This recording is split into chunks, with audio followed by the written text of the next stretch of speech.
I wanted it to be a little deeper. And I wanted it to be anonymous. And so I came up with this idea for this power of positivity where we would go on stage and perform. And while that person was performing, the people in the audience were writing compliments on little pieces of paper. And then they would put them in whatever jar or receptacle or box or whatever that person had put out. And then we didn't even open them now. I said, take them home and open them at home.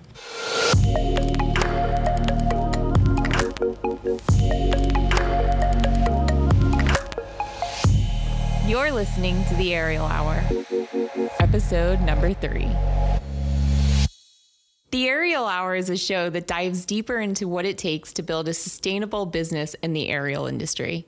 This is the second part of the interview I did with Sarah Jade. In this episode, we talk about going on tour, starting to compete, winning Miss Pole Dance America, and creating a variety of shows for her students and the community. I'm a little gushy in this episode and probably say I love that about 52 times, but it's only because Sarah Jade is just such a special person. On this particular day, Sarah Jade had already taught an advanced class. Then she gave me about 2.5 hours of time. After that, she also had a party to teach. It just goes to show you how giving she really is. If you want to know more about this episode, head over to theaerialhour.com to check out the show notes. Make sure to follow us on Instagram and Facebook so you can stay up to date with where we travel to next. You can also subscribe to our podcast on Apple Podcasts as well as Spotify. And while you're at it, go ahead and write us a review. It will help others find us more easily. I hope you guys enjoy this interview. I'll see you at the end. I want to talk to you a little bit about going on tour and developing your workshops. So you have like 7 different workshops that you teach. Yeah. How did you come up with those workshops? Most of them are just kind of either things that I really enjoy teaching that I feel like there's a limited number of workshops available. Like my shoulder roll workshop is probably my favorite to teach. Yeah. Because there's so many nuances and intricacies and things that can be said, even if you've done shoulder rolls your entire pole career, that can just take it from, that's a shoulder roll to, ooh, that's a shoulder roll. And I love teaching that workshop. I also have a workshop I don't teach very often called Racy Basics, because it's only meant for like a very specific group of people. It's like, I just opened my studio and I have 5 brand new instructors. It's a workshop on how to teach beginner moves if you've never done it before. I love that. Thank you. And I think that's a great workshop, like you're saying, for a new studio owner, and that's not available really. If you're opening a studio, most of the time you might have a mentor here and there, but you're figuring it out yourself. Fully. So having someone like you come in and teach me how to teach, that's I can't believe you don't get that more often. I think it's a timing thing too, because most studios. Oh, right. If they're just opening, they're maybe not bringing. Well, and it's a whole workshop of tips. Yeah. Like if you just tell your student this, that might help. Yeah. And a lot of it just comes from being self-taught and learning the wrong way. Yeah. Teaching myself the wrong way and then figuring out how to fix it. Yeah. Whereas if there's a reason in class where sometimes people look at me and go, is there more? I don't want to give you everything. Right. I want you to try it and let your muscles try to figure it out first, and then we'll talk about the details. But I'm not obviously on a dangerous move, but something to the effect of, give this a try, see what it feels like, and then we'll talk about all those little details and intricacies and tips, because otherwise I'm just going to overload your brain, and your muscles aren't going to think. You're going to be all up in your brain space, and it's just going to go and come back down. You mentioned telling your student this and it can change something. Your cues are fantastic. Is that something that you've worked on over the years, or? I think there is something just to be said for experience. I've been teaching for a really long time, so you get to that point where every time I teach Superman, I see this problem happening. So you just kind of know, and you can pick it out and go, well, if you do this, and there is something to be said. I don't hold any pole certifications. I don't have anything like that, just my fitness certifications, my stretching stuff. But I think experience really does make a huge difference. And I'm not saying that somebody who's newer to teaching can't be amazing. But it does help just to see something over and over and over and know that if you say that one thing, it might help. Yes. Like the move we did today, the trap butterfly, just engaging the leg. I was like, I need to use this leg. Yes. So going back to the workshops, how do you promote them? I'm not a huge tourer anymore. Right. I would do mini tours, but I've had my studio for so long that I'd much rather, I love going and teaching at other studios, but I'd just so much rather be here with my studio and my students. Your space and and my dogs and you know. I enjoy traveling, but I like to handle my own accommodations. Okay. If I can, I like to rent my own car. If I'm going to go teach, I want to go teach, but I've been lucky enough that it hasn't had to be my main source of income because I know how hard that touring life is. And those girls work so hard. Yeah, they do. Just insane. And the number of days they're gone per year and the number of just travel hours. And it's so difficult. So do you handle, if you do go somewhere else, you handle all the booking yourself? Yes. And then do you promote it or does that studio owner promote it? Me and the studio owners. Yeah, absolutely. And they usually do such a great job. And I'm just very lucky. I've seen some wonderful studios and met some incredible ladies all over the U.S. Yeah. And it's been excellent. How do you name your workshops? I love the names of them. My husband will help me do some of the research for the show. And so we were looking at the names and he's like, here we roll again. I love that. I love punny stuff. Yeah. Does it have to be a pun? Not necessarily, but I think I enjoy them so much that it's the direct line to my funny bone. Like when I came up with Bad to the Chrome, I walked around the rest of the day just so proud of myself. I felt so clever. I was like, oh my God, I'm good at something. I really love the names of the workshops. Thank you. It's like all 80s songs. Yes. It's so great. So you did that intentionally. You were like, it has to have my vibe on it, which is so smart. I think that a lot of times we forget about those things, that we can put our personality in a description of a class. Yeah, it's like an unintentional branding almost. Right, exactly. I love that. So how did you come up with these names? Are you just like... Sometimes they just pop in there. I think that's something that I find funny. So every once in a while, something will just pop into the old brain helmet there. And I'm just like, oh my God, wait, that'd be hilarious. So does the name come first or does the content? The content, The usually. content comes first? Yeah. So how do you develop that content? I think about if somebody were to come from my studio from out of town, what would they probably want to take? Like, what can I offer that's specialized? So, I have kind of an old school slinky style, and that's why slink, straddle, and roll came into play, because I think it's something that I know that I can do pretty well and that I can give good instruction on. So I try to just make it something that they can't get everywhere. Yeah, I like that. What's your most popular workshop? That would probably be... I actually book quite a few of my tricks workshops, which I always think is funny because I really only do like 3 tricks on stage. You'll probably get a Jade out of me. Every once in a while I run out of music and just forget to go up the thing.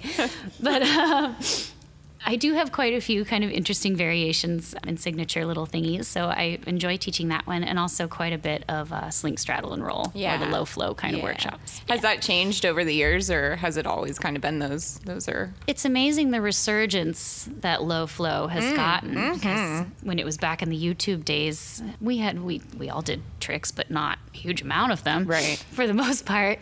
Not saying people didn't do huge amounts of tricks, but the people that I followed, Carol and Alethea, and my idols, Leanne, and then they went through this period where it was very Olympic, very barefoot, very not sexy. Right. And then we went back, and there's been this huge resurgence, and then this development of, not necessarily development, but this Russian pole phenomenon. Yeah. And it's amazing to watch it change over the years because it's changed so much. Like I feel like what my style and what I do used to kind of be the norm, and now it has become definitely a much, just a portion of the amount of just change and cool stuff that people are coming up with nowadays. I turn on Instagram and I'm like, what? It's amazing to like think back to when you probably just started and the moves, that were back then. It's really funny. I was looking again through your old Facebook, and you called a deadlift a twisty lift. That was back in 2011. Oh my gosh, that's funny. It was the cutest video. You were like, I finally got my twisty lift like Alethea. Speaking about Alethea, that must have been really cool just seeing her kind of know who you are. It was a huge full circle experience with Alethea, because she was always my my idol. She was the person that I worshiped her style. I loved it. It just spoke to me. And then I took a workshop with her and Carol Helms, and it was called the Double Trouble Tour. Ooh. And I think it was in 2009 or 10 down in Sarasota. And Alethea looked at me and she goes, so, when are you going to compete? And because of her, I entered USPDF in 2000. Really? Yeah, in 11. And I got in. And I performed. I was the only person to perform on 2 static poles because I had never had a spin pole. The first time I touched a 45 millimeter pole as well. And I was like, where am I? I'm so out of my league. Wow. And then I got off stage and Carol and Alethea came up to me. And Alethea said, and I'll never forget it because it's the best compliment I've ever received in my life. She goes, you look like 2 eels making love under the water. Yes. And I was like, fanning myself. Yeah. And it's been so full circle because I've had the privilege of really getting to know her, and she's become one of my dearest friends. And I just, not only do I appreciate her as a business professional and her style and her outlook on life, but she's just so wonderfully kind and caring and just wonderful human being. I think that's what I love most about the pole community is that even like the idols are so down to earth. Most of them. I mean, I'm sure there's, a couple, but like for the most part, everybody's so down to earth and willing to help each other and support each other. Yes, that's what it's all about. Yeah, I love that. Speaking about competitions, so that was your first competition, US? Yes, USPDF, I think it was 2010 or 11. Did you place in that one? Did you win? I did not. You did not? No. How was your first competition experience? I was backstage having a full-blown panic attack. Because the only place I'd ever performed was strip clubs. And it's totally different. You know? And I was like, what am I doing here? Yeah. These girls are all using a spinning pole. What is that? And they all had these awesome costumes. And I was like, what am I doing here? And there's this dancer, Shalise Marie, and she's amazing. And she sat me down backstage and she goes, can I curse? Yeah. Okay. Absolutely. I just wanted to check. And she goes, I need you to just say fuck it. And I was like, she goes, no, say fuck it. And I was like, okay, fuck it. She's like, no, be serious. I was like, okay, fuck it. She goes, this is a marathon. It's not about finishing. It's not about winning. You just have to get through it. Yeah. And then after that, I definitely had a change in my mindset and felt like, this is what I love to do. Why in the world would I be so nervous about it? And you just went out and did it. Yeah. And you made it through. And I stared at the floor the entire time because I was so terrified. Yeah. I did a Teddy facing side stage so I wouldn't have to look at the audience. But her words have really stuck with me all these, it's been almost a decade since she sat me down. And I was like, you know what? And now every time I go on stage, I'm like, I am nervous, but what am I to be nervous about? I'm pole dancing in front of people who love pole dancing. Have fun. Yeah. So now you're able to just kind of have fun. How long did that take you before you started getting comfortable? A while. And I think most of the nerves stemmed from just being in competition. I'm not a very competitive person. But those were your opportunities to perform back in 2010, 2011. I did USPDF twice. I did Florida Pole twice. I did PSO in Texas and competed quite a few times. And then, of course, Miss Pole Dance America. But I'm just not a competitive person. Yeah, and if you're not, I think that competitions are just very difficult if you don't have that. When you started, did you place in any of those? Yeah, I won. I got my pro card. I got second place in USPDF the second year. I got, I believe, second and third place in Florida Pole. I got second place in PSO. And then I won Miss Pole Dance America, which was nuts. Yes, we'll talk about that in just a minute. Did that help anything with like your visibility? Did that make you meet new people? Absolutely. Winning those competitions? It was super cool to go to other states and other cities and meet other people that were doing the same thing as you, which was super cool. Yeah.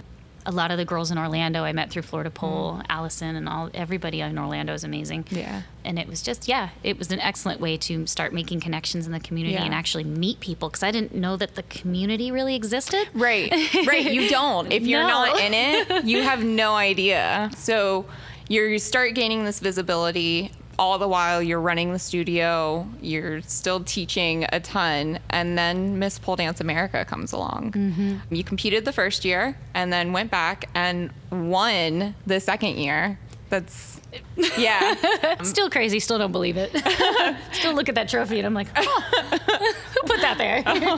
I really like that. It's sad that there hasn't been a show after that, but I really like it because you're Miss Pole Dance America still.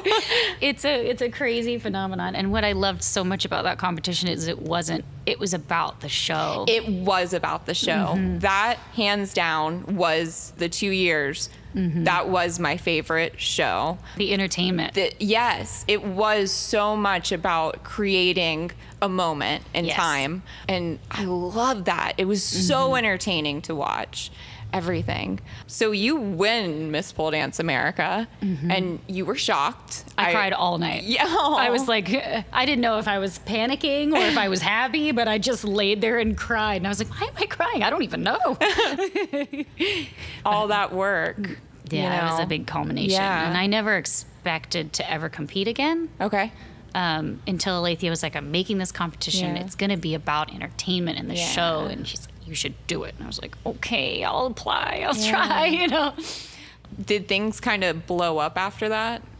A little bit. It was nuts. Yeah. But I've always kind of, I guess, so-called notoriety in the community, I never really planned for or necessarily wanted, not in a bad way. Yeah. I wasn't seeking it. Right. It just kind of happened, and it's been a blessing. And now I just was in a showcase where we were considered the kind of the OGs of the industry, and that still like blows my mind that it's this little journey that I've been on has culminated in what it has. Yeah. It's incredible. I mean, it's just been incredible to watch you go from 2.0 to 3.0. I can't imagine like seeing your entire career and how much you've grown. So I want to talk about Bad to the Chrome. Yeah. Tell me a little bit about Bad to the Chrome. My vision for Bad to the Chrome, I wanted a show where everything and everyone was welcome, which is why it's usually not necessarily themed, or I don't cut anyone out of the show unless I have so many applications that we literally would have a 3-hour show. Right. I want everyone to be on stage and to experience getting clapped for and to experience the nerves of getting ready and then going, oh my God, I'm never doing this to myself again. And then when they get off stage, they go, oh my God, when's the next one? I just want everyone to experience that. And I know how difficult it is to run a show and have to narrow it down to, 10 or 12 or 15 acts. And so Alethea had done this show where she was taking out the pole cleaning and just running people back to back. And I was like, of course, genius. I was like, if I do that and we do, like a 3-minute song, because I just want them to focus on writing a really good 5-paragraph essay, not a 10-paragraph fluff. Yeah. And then I can put 50 acts on stage in 2 hours. And I just wanted to see that. And it moves so fast, and you never know when to get up and get when to go to the bathroom, because it never ends. Yeah. I just wanted to see every walk up there.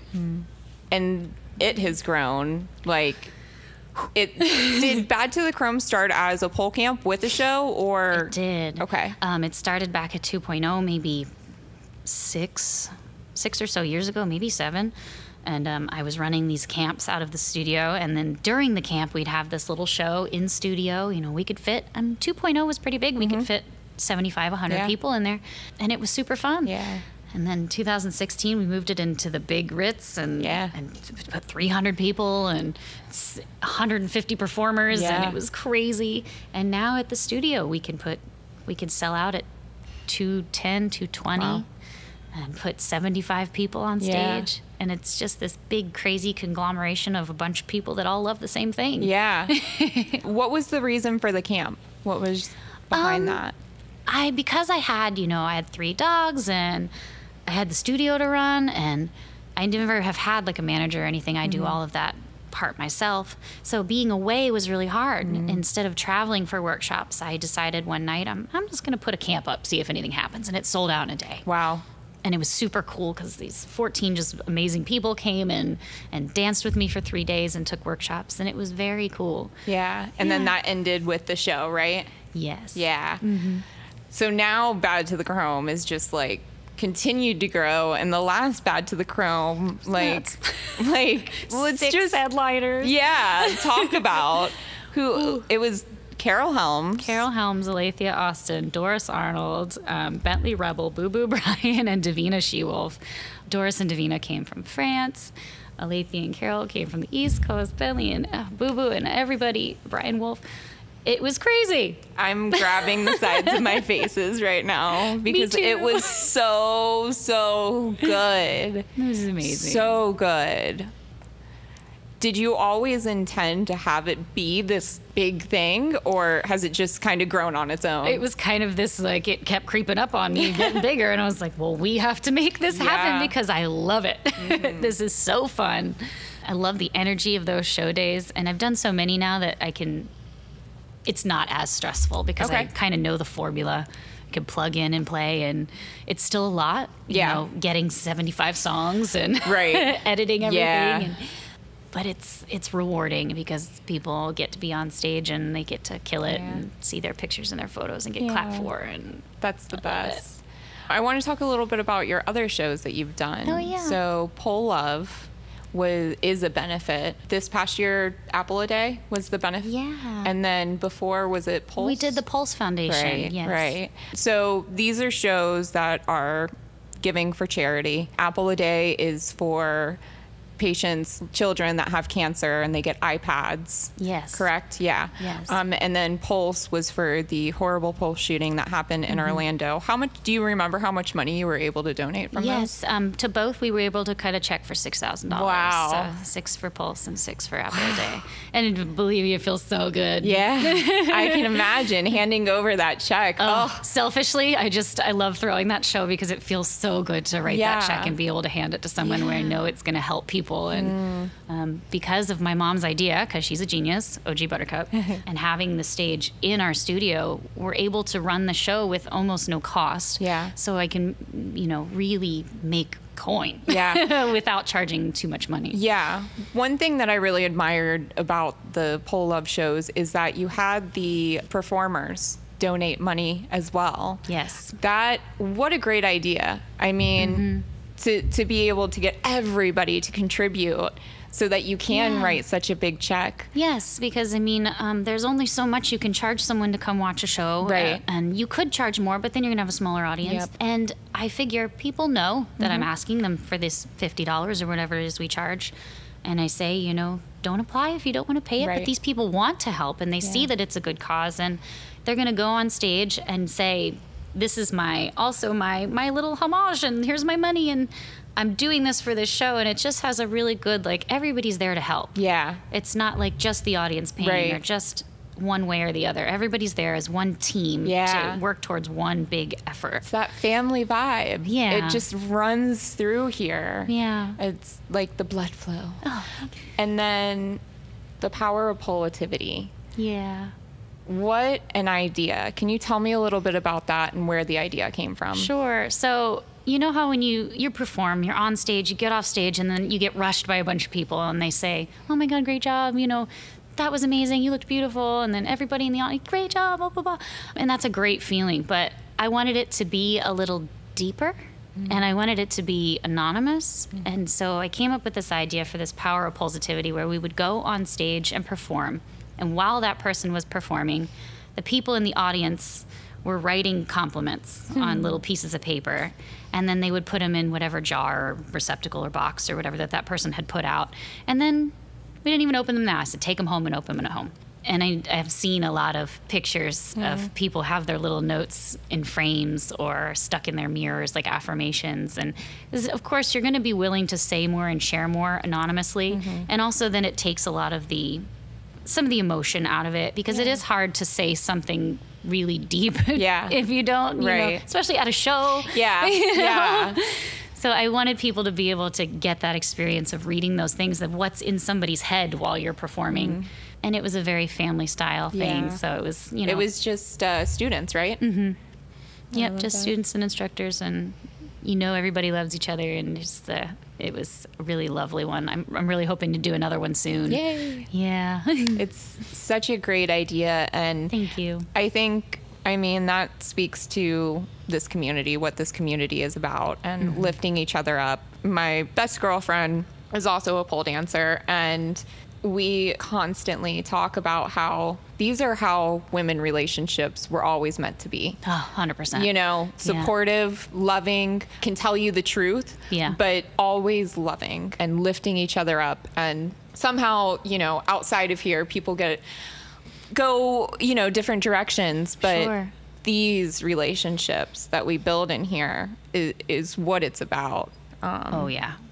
And I think that showcase gave so many people, I know for me, like, I still get nervous dancing. So just having a showcase that's just for students and instructors where nobody else is going to be allowed to come. And then you get this whole jar of like beautiful things that people are saying. Like, I don't know what could be better than that. I don't know. It was probably in 12 years of doing this, just one of my favorite experiences. Yeah. And I didn't dance. I just wrote compliments and watched, but I felt like I was just standing there with my hands under my chin, like just staring with this little happy grin at the stage. And I was just so happy to watch, you know, the second someone would start dancing, somebody would click their pen and then be like, oh yeah. And you could tell they were writing something really good. It was just a really lovely experience. Studio owners, do this more. It's and so please great. Steal it. Yes. Just tag me because I want to know that you're doing it. Power of positivity. Yes, please.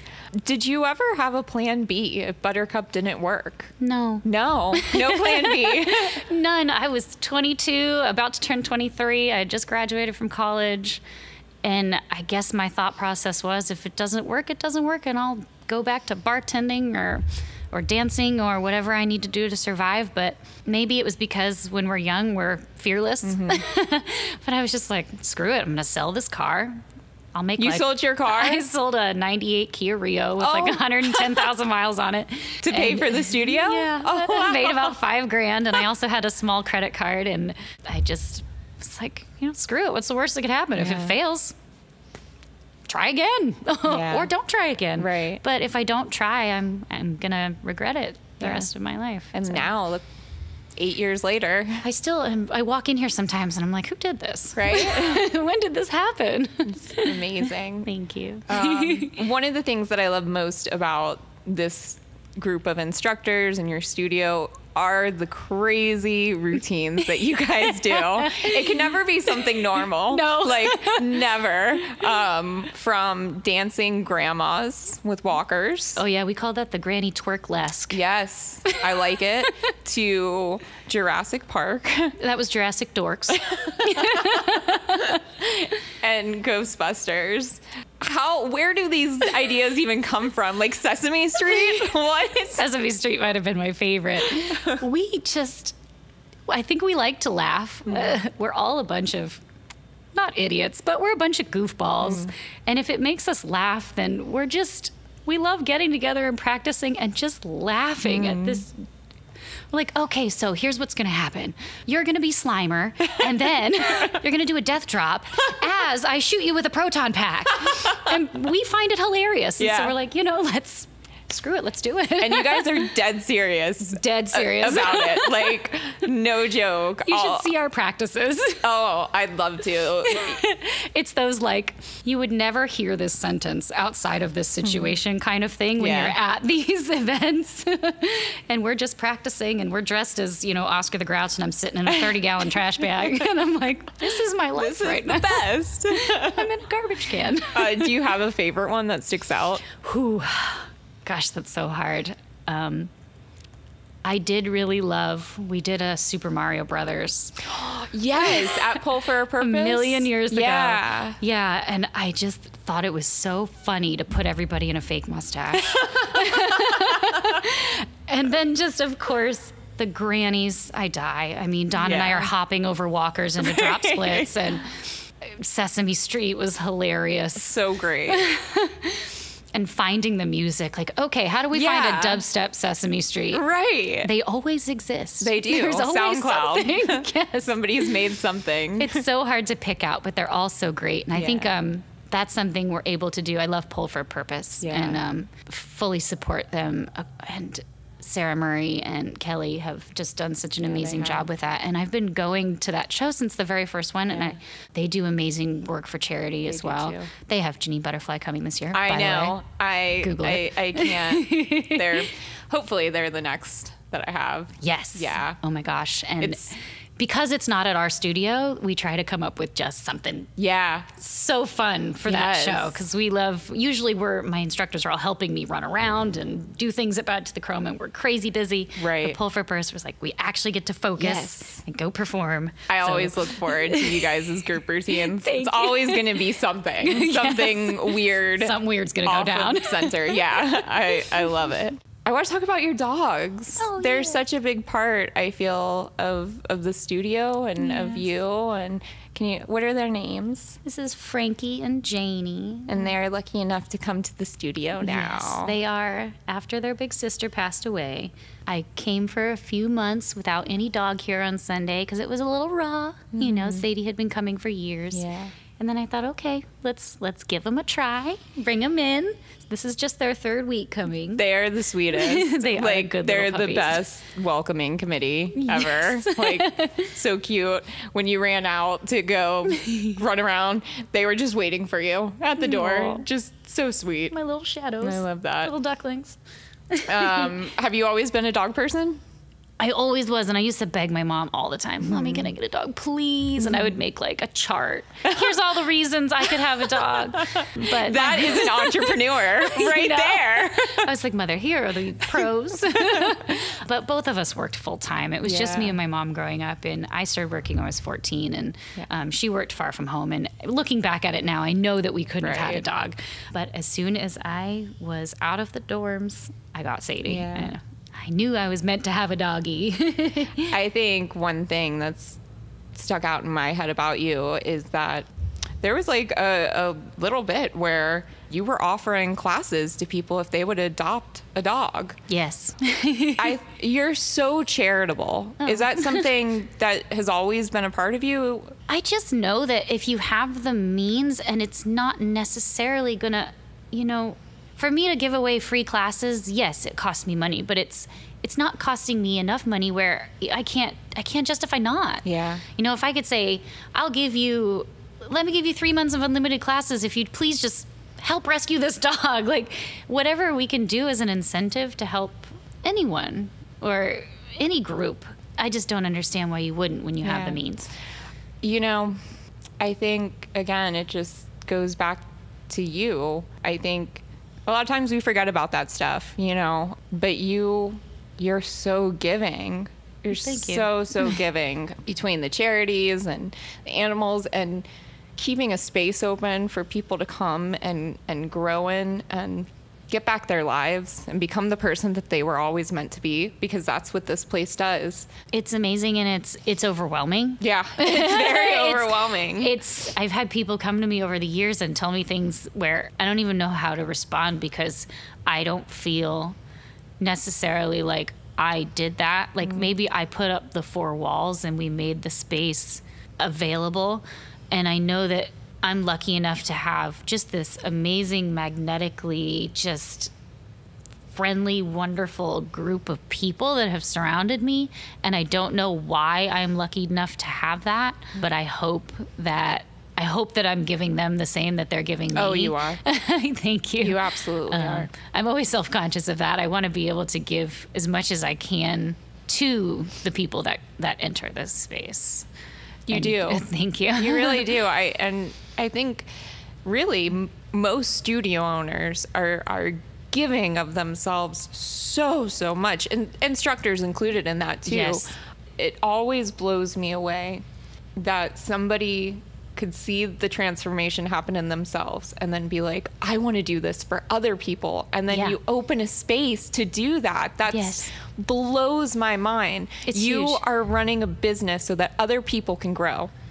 That's Thank you. the most beautiful thing ever. Never heard it put like that, and that's big. But that's what it is. I mean, I know for me personally, the transformation that occurred when I started dancing, I wasn't ever really in shape. I was very skinny. I never loved my body. I never loved myself. And coming into places like these, I saw my body start to change, which changed the way that I related to my body. Yeah. And you guys create these spaces so that that can happen. Like changing the course of people's lives. It's just,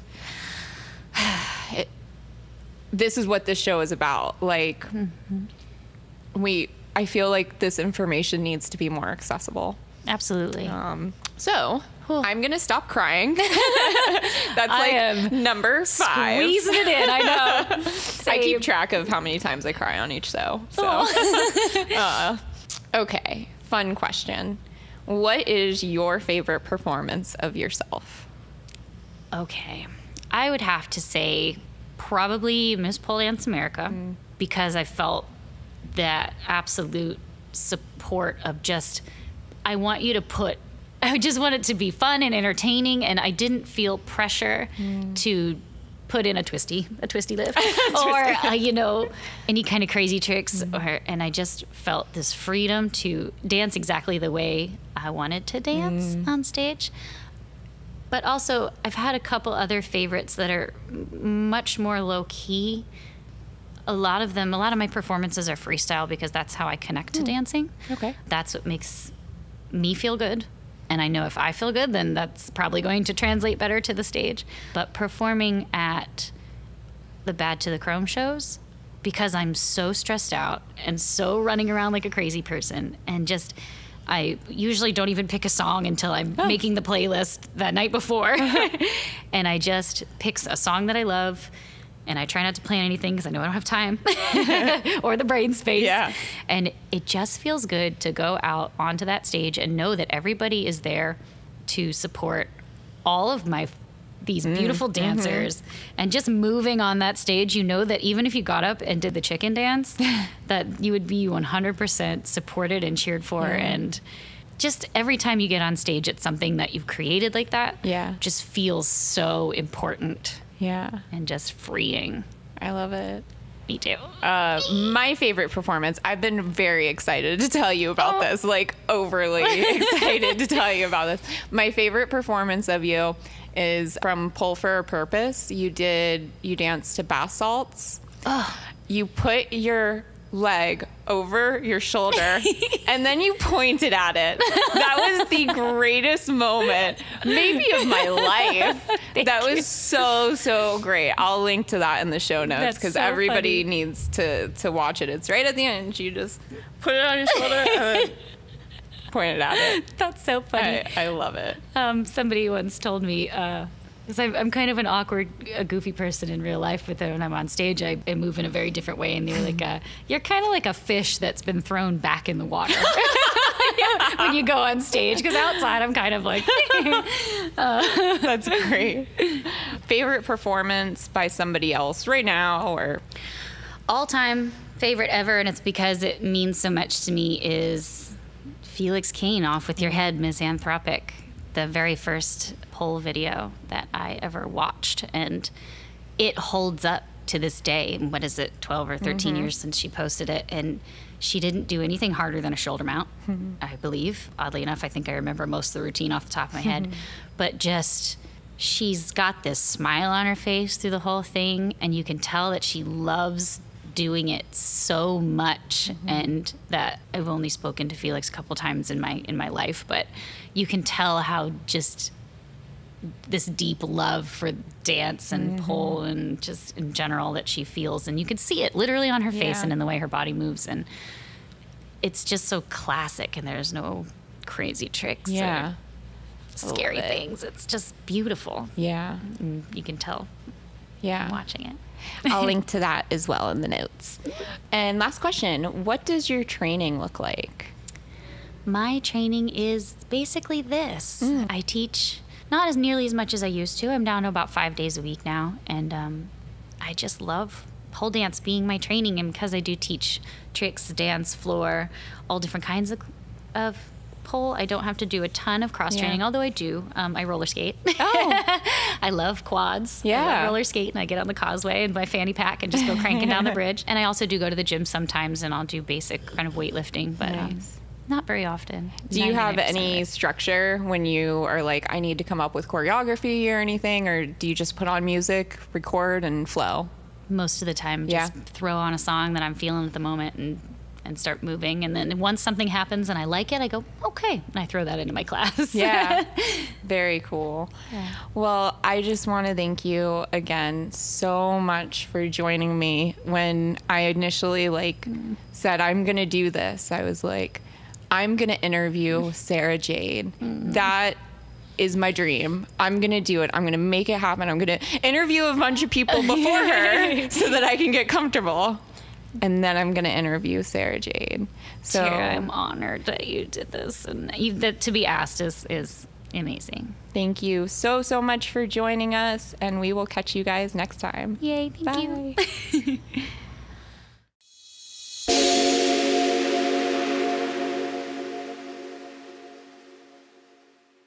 If you want to know more about this specific episode, head over to theaerialhour.com and review our show notes. Also, if you want to show us some extra love, please write us a review on Apple Podcast as well as Spotify. This makes it really, really easy for other people to find us. You can also follow us on Instagram and Facebook. The Patreon page is almost ready to go, and I can't wait to share all the extras that you get by being a subscriber. I think I've covered everything, so I hope you enjoyed listening to this episode. See you guys next week.